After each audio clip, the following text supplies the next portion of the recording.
Amid Supreme Court tension, Tinubu moves to clear $10 billion Forex backlog. Welcome to the news and thank you for tuning in to listen. Please subscribe to our channel. To get notified when we post hot juicy news updates, please click on the notification bell. President Bola Tinubu has promised to honor all the foreign exchange obligations that Nigeria has entered into through forward contracts. Forward contracts are financial agreements where two parties agree to exchange a specified amount of one currency for another currency at a predetermined future date and exchange rate. The Central Bank of Nigeria (CBN) initiated agreement with Nigerian businesses to sell forward contracts, which essentially promise the businesses a fixed amount of dollars at a predetermined price in the future. These contracts allow the businesses to open letters of credit (LCS), which are a form of payment guarantee issued by banks on behalf of the importers. With the assurance of receiving the promised dollars from the CBN, the businesses utilize these LCs to import goods from foreign suppliers. The expectation was that when the goods arrive, the CBN will release the dollars to the importers, allowing them to fulfill the payment obligation to the suppliers. This system ensured a smooth flow of imports and facilitated international trade for Nigerian businesses. However, since February 2023, the CBN has been unable to fulfill its promises and has not provided the businesses with the dollars they were allocated under the forward contracts. As a result, there is now a significant backlog of approximately $3 billion owed to these businesses. This means that the businesses are unable to fulfill the obligations to their foreign suppliers, leading to disruption in the supply chain and potentially damaging their relationship with international partners. The consequences of the CBN's failure to meet its commitment are not limited to domestic businesses alone. Foreign investors also have a substantial backlog of approximately $10 billion owed to them by the CBN. This impacts the confidence and trust of foreign investors in the Nigerian economy, potentially deterring future investment and harming economic growth. Moreover, the shortening of foreign exchange liquidity resulting from this failure has forced the CBN to suspend various transactions. These include payment for school fees and personal travel allowance (PTA) applications, causing inconvenience and financial difficulties for individuals who rely on these services.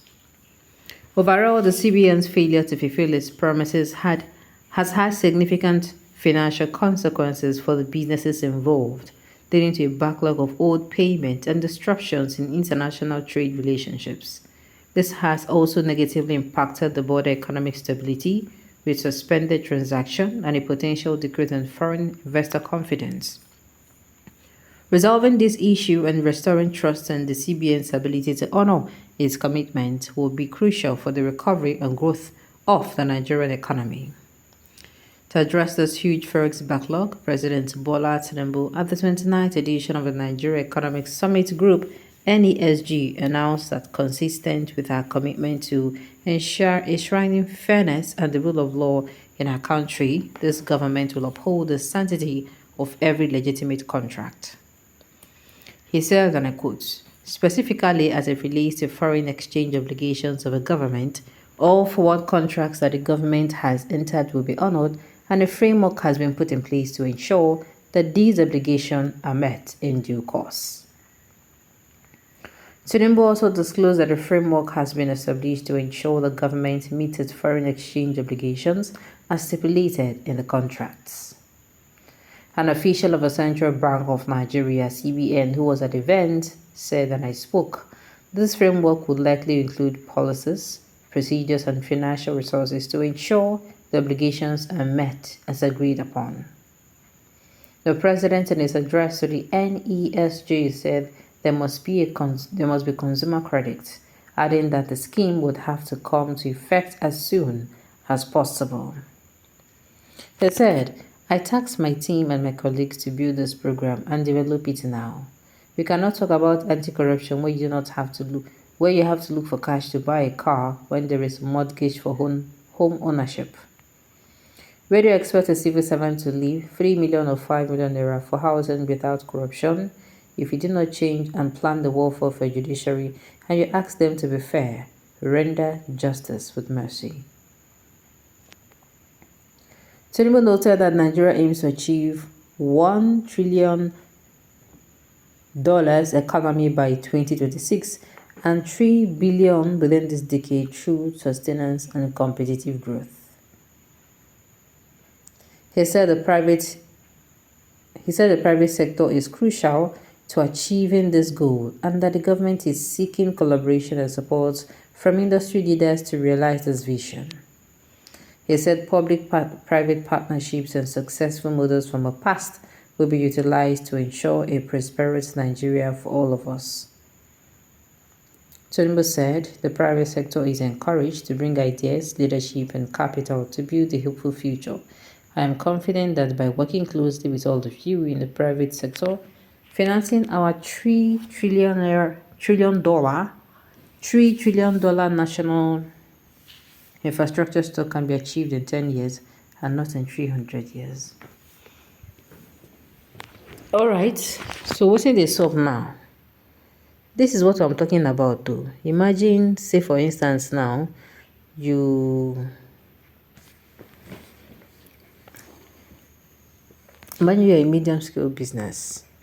You're given a, what did I call it?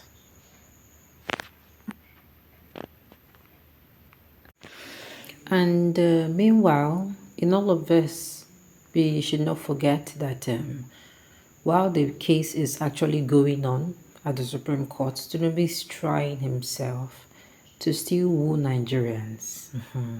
That is all what this is about. He's still trying his best to woo Nigerians because what do you call clearing the backlog? I cannot help but feel for the businesses who are actually affected. Do you know what it means? If you are a business and you're affected by the backlog of the money that was trapped in or more, I can only imagine that business, if care is not taken safe, because many people don't even get out of business. Because what do you call this? Imagine you are actually, what do you call it? Imagine you are actually someone who maybe you're into human health and your people trust you enough to give you funds for business and and you have to send this money to suppliers and they give you your hairs you go explain tire no evidence no evidence. All right, on this note, we have come to the end of the news. We say thank you for tuning in to listen. Until I come your way next time, enjoy the rest of your day.